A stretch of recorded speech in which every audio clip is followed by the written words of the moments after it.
tetap dalam keadaan semangat mengikuti pembelajaran sistem daring. Nah, pada pagi hari ini kita akan memulai kembali pembelajaran kita di video pembelajaran yang kelima ya. Ini yang kelima. Nah, pada video pembelajaran kali ini kita akan membahas materi lanjutan dari yang sebelumnya.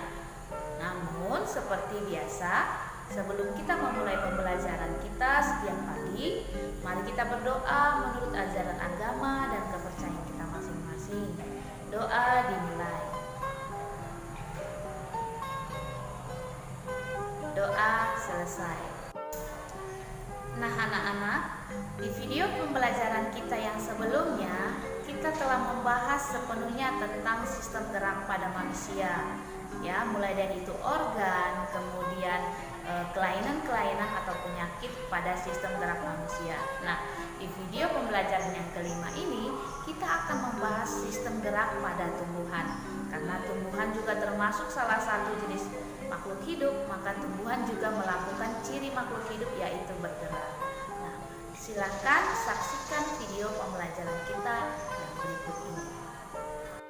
Adapun kompetensi dasar pada materi kita hari ini yaitu 3.1, memahami gerak lurus dan pengaruh gaya terhadap gerak berdasarkan hukum Newton, serta penerapannya pada gerak makhluk hidup dan gerak benda dalam kehidupan sehari-hari.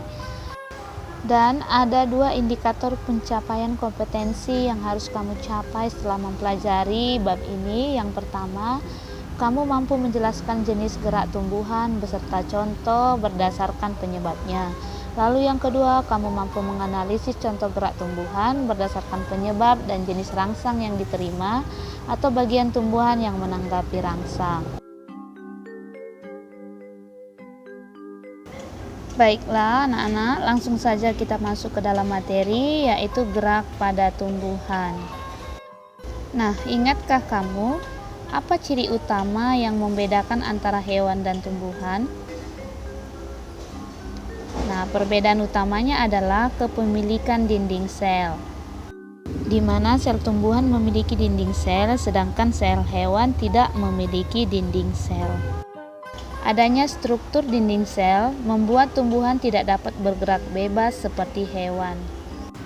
Akan tetapi, bukan berarti tumbuhan tidak dapat bergerak sama sekali ya nak. Gerak pada tumbuhan ini disebut gerak pasif karena tumbuhan tersebut tidak berpindah tempat. Berikut ini akan Ibu jelaskan gerak-gerak yang terjadi pada tumbuhan. Mari dengarkan penjelasan Ibu berikut ini. Nah, gerak pada tumbuhan itu terbagi 3, yaitu gerak endonom, higroskopis, dan gerak esionom. Yang pertama kita bahas adalah gerak endonom. Apa yang dimaksud dengan gerak endonom? Nah, gerak endonom ini terjadi akibat rangsangan yang berasal dari dalam sel tumbuhan itu sendiri. Contohnya gerak kloroplas pada hidrilla. Nah, berikut ini merupakan gerak kloroplas yang terjadi pada sel-sel hidrilla. Dan hidrilla ini merupakan sejenis tumbuhan atau tanaman air. Nah, yang kedua yang akan kita bahas adalah gerak higroskopis.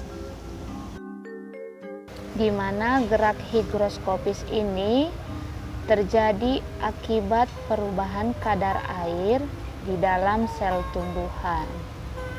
Contohnya adalah pecahnya kulit biji tanaman polong-polongan atau kacang-kacangan ketika mengering. Dan contoh yang kedua adalah pecahnya bunga strobilus pada tanaman pinus ketika bunga tersebut telah mengering. Lalu yang ketiga adalah gerak esionom. Nah, gerak esionom ini terbagi menjadi 3, ada tropisme, taksis, serta nasti. Mari kita bahas satu persatu. Gerak tropisme merupakan gerak tumbuhan yang arah geraknya dipengaruhi oleh arah datangnya rangsangan.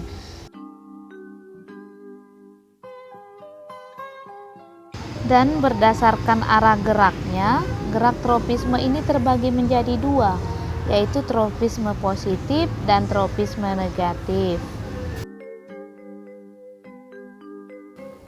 Untuk gerak tropisme positif, gerak yang arahnya mendekati rangsangan. Nah, contohnya adalah gerak akar yang menuju pusat bumi. Sedangkan untuk gerak tropisme negatif itu gerak yang arahnya menjauhi rangsang. Contohnya adalah gerak batang yang menjauhi pusat bumi atau gerak batang yang menuju ke atas.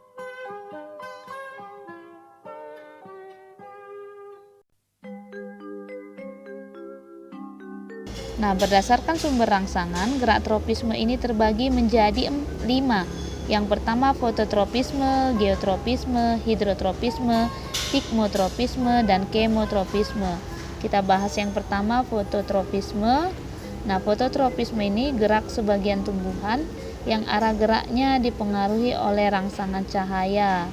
Contohnya pergerakan batang tanaman yang menuju datangnya cahaya matahari.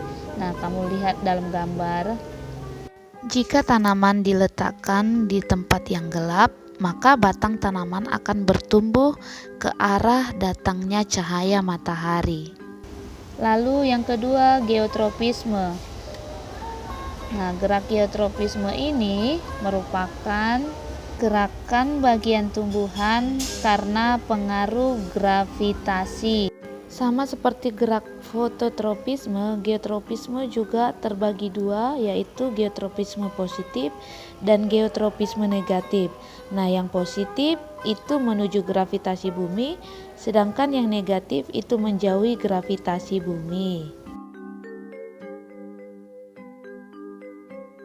Lalu yang ketiga adalah gerak tropisme. Nah, di mana gerak tropisme ini arah rangsangannya dipengaruhi oleh sentuhan. Contohnya adalah pada sulur tanaman kacang panjang atau mentimun, di mana ketika sulur ini menyentuh sebuah kayu atau batang, maka sulur ini akan melilit kayu atau batang tersebut.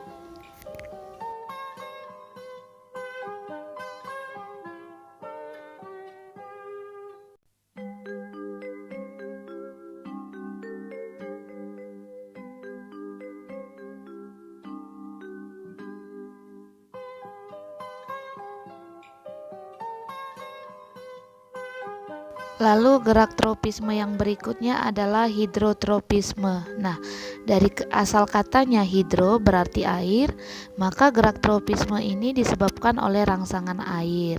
Contohnya adalah akar tanaman yang selalu bercabang atau menuju kepada sumber-sumber air atau zat hara lainnya.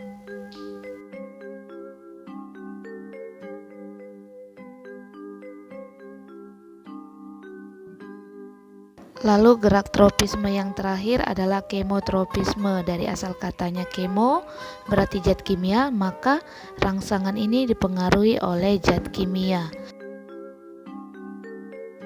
Lalu yang selanjutnya gerak esionom yang kedua adalah gerak taksis. Nah, gerak taksis ini merupakan gerak tumbuhan yang arah geraknya ditentukan oleh arah rangsangan.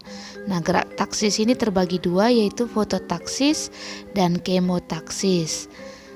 Nah, kita bahas yang pertama, fototaksis. Dari asal katanya foto berarti cahaya, maka ini dipengaruhi oleh rangsangan cahaya.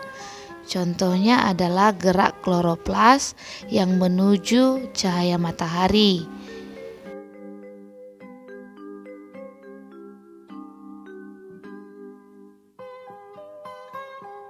Lalu gerak taksis yang kedua adalah kemotaksis. Kemo berarti zat kimia, maka gerak taksis ini terjadi akibat rangsangan zat kimia. Contohnya adalah gerakan sel kelamin jantan yang menuju sel kelamin betina pada bunga.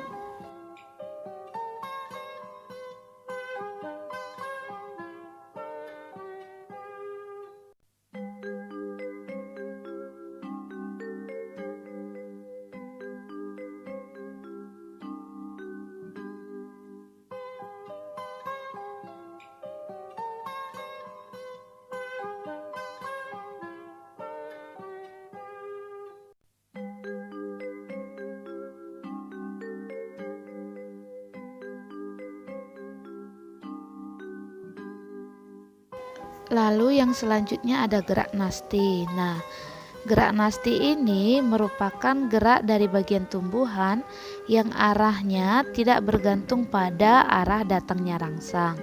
Nah, ini terdiri dari 4, fotonasti, seismonasti, niktinasti, dan termonasti.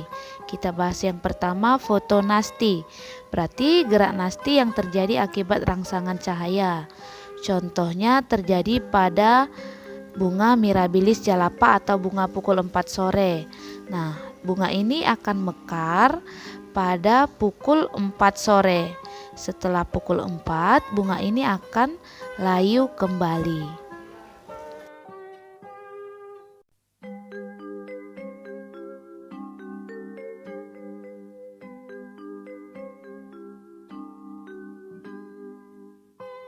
Lalu gerak nasti yang berikutnya adalah seismonasti atau tikmonasti.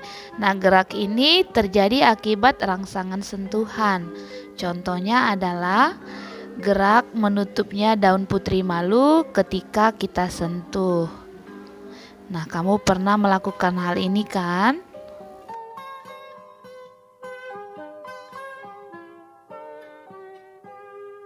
Lalu yang selanjutnya ada gerak niktinasti. Nikti berarti waktu gelap, maka gerakan ini pengaruhi oleh rangsangan gelap atau malam. Contohnya adalah mengatupnya daun tanaman polong-polongan ketika waktu senja atau malam hari. Nah, ketika pagi, daun-daun ini akan mekar kembali atau membuka kembali. Tanaman polong-polongan ini merupakan tanaman kacang-kacangan ya nak, seperti petai, kemudian tanaman kacang tanah. Nah, ini merupakan tanaman polong-polongan. Lalu ada termonasti. Nah, termonasti berarti ini gerak yang terjadi akibat rangsangan perubahan suhu. Contohnya adalah tanaman bunga tulip, di mana bunga tulip ini akan mekar ketika musim semi tiba setelah musim salju.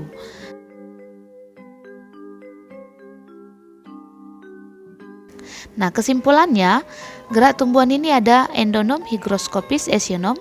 Nah, gerak esionom ada 3, tropisme, taksis, dan nasti. Nah, semoga kamu dapat memahami apa yang Ibu sampaikan ya.